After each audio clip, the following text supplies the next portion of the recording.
अस्सलाम वालेकुम स्टूडेंट, हम हिस्ट्री एंड सिविलाइजेशन को डिस्कस कर रहे थे। आज के लेक्चर में हम चैप्टर नंबर 5 को स्टार्ट करेंगे। उसमें वेरी इंपॉर्टेंट टॉपिक्स जो हैं उनको डिस्कस करेंगे। Axillary sciences of history and brief history of libraries, इनको डिस्कस करेंगे। तो आइए हम इसको स्टार्ट करते हैं। एक्सिलरी साइंसेज ऑफ हिस्ट्री क्या है? मतलब जो आपका साइंस के साथ लिंक है या डिसिप्लिन के साथ जो लिंक है, जो इसमें ऐड किया जाता है, या जो भी हिस्ट्री किसी की भी मौजू पे लिखी जाती है तो उसकी काइंड्स क्या होती हैं, मतलब कितने टाइप्स में हम हिस्ट्री लिखते हैं। The auxiliary science of history are those sciences which help the discipline of history and add to it. The sciences include in auxiliary science history where depending on which source you are looking at. मतलब किस जराए के तहत आप उस पे काम कर रहे होते हैं। जिस तरह a few commonly named ones are chronology, paleography, numismatics, मतलब डिफरेंट पॉइंट ऑफ व्यू से। क्रोनोलॉजी मतलब वाक़या निगारी, इल्म तरीक़ ऐसा इल्म जिसमें वक़्त के तसलसल के साथ वक़्त को तरतीब दिया जाता है। उसके बाद दौरे कदीम की तहरीरों का मुताला। उसके बाद करेंसी जमा करने से मतलब कोई भी हिस्ट्री सेम नहीं है। कोई न्यूमेरिकली हो सकती है, कोई ऑटोबायोग्राफी हो सकती है, कोई बायोग्राफी हो सकती है। मतलब किसी भी पॉइंट ऑफ व्यू से हिस्ट्री हो सकती है। यू कांट स्पेसिफिक देम, मतलब इसको आप स्पेसिफिक नहीं कर सकते। ये नहीं कह सकते कि हिस्ट्री जस्ट फ्यू कंसेप्ट्स हैं। फ्यू कंसेप्ट्स नहीं है। हिस्ट्री किसी भी टॉपिक से रिलेटेड हो सकती है, मतलब मैथमेटिक्स से भी हो सकती है, आपकी बायोग्राफी हो सकती है, आपकी ऑटोबायोग्राफी हो सकती है, और मतलब जितने भी पॉइंट ऑफ व्यू है, साइंस की हिस्ट्री हो सकती है, मैथ की हिस्ट्री हो सकती है। मतलब किसी भी पॉइंट ऑफ व्यू से आप इसको ले सकते हैं। मतलब अगर कोई सब्जेक्ट बना तो उसकी एक हिस्ट्री होगी। इसको हम वन बाय वन डिस्कस करते हैं। सबसे पहले है क्रोनोलॉजी।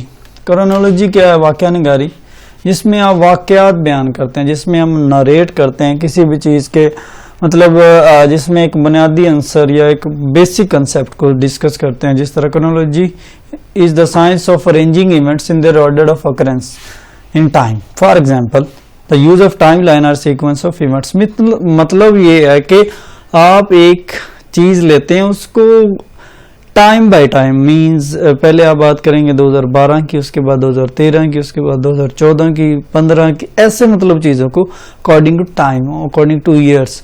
मतलब अगर आप कोई एक्टिविटी डिस्कस करना चाह रहे हैं तो मॉर्निंग करेंगे, फिर दोपहर करेंगे, उसके बाद शाम करेंगे। मतलब इस तरह आप डिफरेंट पॉइंट ऑफ व्यू से करेंगे। जितने भी इवेंट्स हुए हैं 2012 में वो लिखेंगे, फिर 13 में लिखेंगे, फिर 14 में लिखेंगे, फिर 15 में, एज इट इज आपका पॉइंट ऑफ व्यू होगा। तो chronology it's a type of या एक्सिलरी डिसिप्लिन ऑफ हिस्ट्री।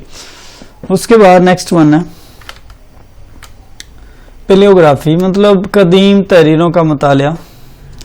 मतलब इसमें क्या आप स्टडी करते हैं? मतलब ओल्ड हैंड राइटिंग, जो पुरानी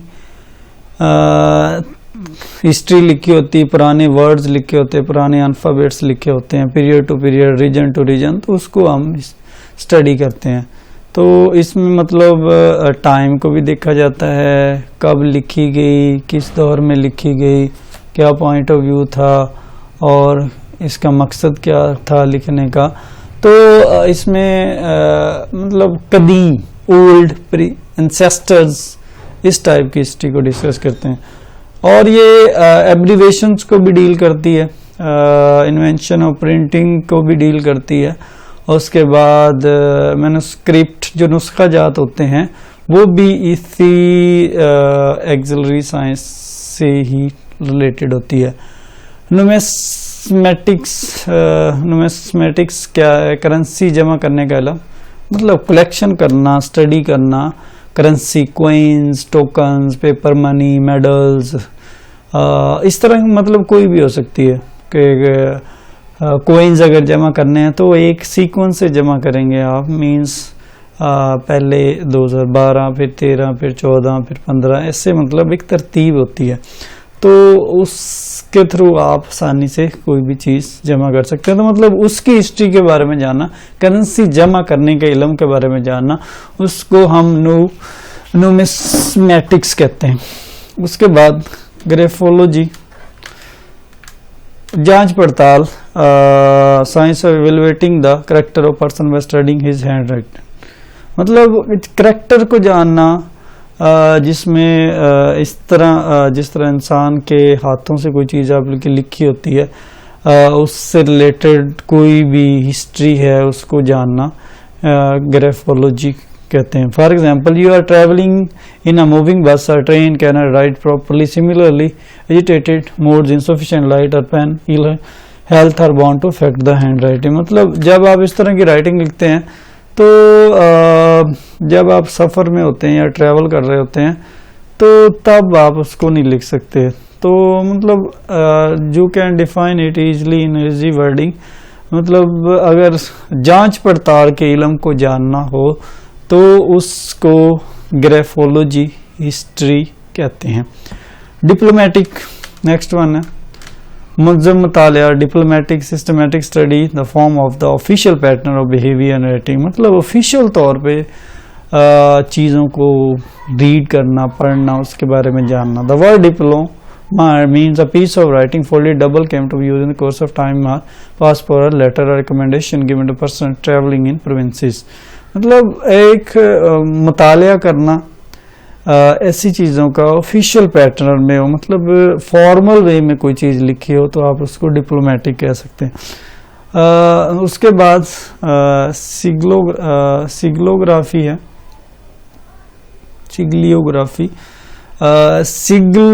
सिजल या सिगल मीन्स सील और सिग्नेचर, मतलब सिग्नेचर से रिलेटेड या मार्क्स, निशान से रिलेटेड जितनी भी आपकी हिस्ट्री होती है उसको हम सिग्लियोग्राफी कहते हैं।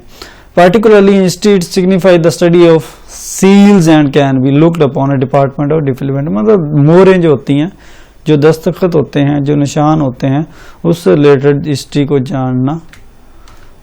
आर्कियोलॉजी, इल्म आसार कदीमा, मतलब जो आपका बहुत पुराना इल्म है, सोसाइटी से रिलेटेड, कल्चर से रिलेटेड, तो उस नॉर्म से, बिलीफ से, वैल्यू से, उसको आर्कियोलॉजी कहते हैं। मतलब इसकी टोटल हिस्ट्री के बारे में जानना। जिस तरह अगर हम किसी म्यूजियम में चले जाएं या किसी ऐसे जगह पे चले जाएं जहाँ वहाँ बहुत काफ़ी सारी पिक्चर्स लगी होती हैं, तो हम उनको देखते हैं तो उसकी हिस्ट्री के बारे में जानते हैं कि ये कब से है, किस फेमस राइटर ने ये लिखा था या बनाई थी, या किस आर्टिस्ट ने इसके बारे में लिखा था। तो टूल्स, वीपन्स, डिफरेंट जो होते हैं प्लेसेस उसमें लगे होते हैं, तो उसके हिस्ट्री के बारे में जानना आर्कियोलॉजी कहते हैं। मतलब इस branch of anthropology the traces of past societies और कल्चर, और उसके बाद ग्रुप ऑफ पीपल्स, वैल्यूज, इन तमाम के बारे में जानना। मतलब इजी वर्डिंग में आप कह सकते हैं पुरानी इल्म के बारे में जानना, सारे कदीमा के बारे में जानना। उसके बाद एपिग्राफ, मतलब तरीशुदा मवाद, जो रिटर्न मैटर्स या रिटर्न मटेरियल लिखा होता है ना, उसके बारे में जानना, उसको हम एपिग्राफी कहते हैं। मतलब जो चीज़ें रिकॉर्डेड हों, लिखी हों, तो उसके बारे में हम पूछते हैं कि वाई दैट आर रिटन, इनका मकसद क्या था, तो उसकी हिस्ट्री के बारे में जानना। उसके बाद फियोलॉजी, माजी व हाल की ज़बानों का मुतालिया, मतलब जिसमें हम मौजूदा और पुरानी ज़बानों के मुताले के बारे में जानते हैं। एंथ्रोपोलॉजी, एंथ्रोपोलॉजी क्या है? इसमें हम डिफरेंट स्टडी और मतलब डिफरेंट चीज़ों को स्टडी करते हैं। ह्यूमन सोसाइटीज़, उसके एस्पेक्ट्स, उसका टाइम, उसकी हिस्ट्री के बारे में, ये कब से ये सोसाइटी है, कब से ये चीज़ें चल रही हैं सोसाइटी से रिलेटेड। मींस अगर हम आसार कदीमा की बात करें तो डिफरेंट पॉइंट ऑफ व्यू पे हमें बहुत सारी चीज़ें या बहुत सारे पॉइंट्स ऐसे मिलते हैं जो बहुत पुराने होते हैं। तो हमारे माइंड में क्या आता है कि हम उन चीज़ों के बारे में जानने की कोशिश करते हैं, ऐसे बंदे से मिलते हैं जो उसके बारे में जानता हो। अगर उससे ना मिल सके तो हम क्या करते हैं, फिर हम खुद से एफर्ट करते हैं, उससे रिलेटेड बुक्स ढूंढते हैं और फिर पढ़ते हैं। किस लिए पढ़ते हैं? ताकि हम जान सकें कि ये चीजें क्यों थी, कैसे थी और क्यों हुई।